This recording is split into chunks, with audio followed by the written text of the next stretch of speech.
بشرى لنا قد أتانا الجود والكرم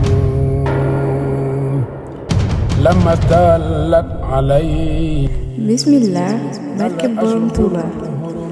asalaamualeykum wa rahmatullah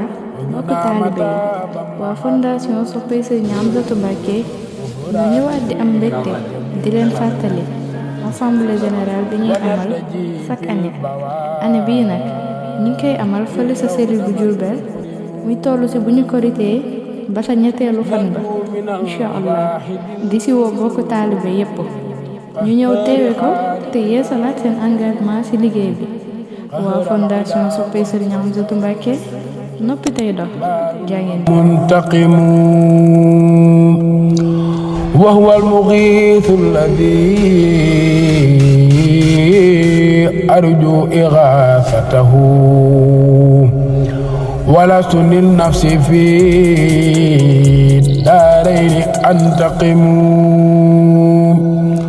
وهو المغيث الذي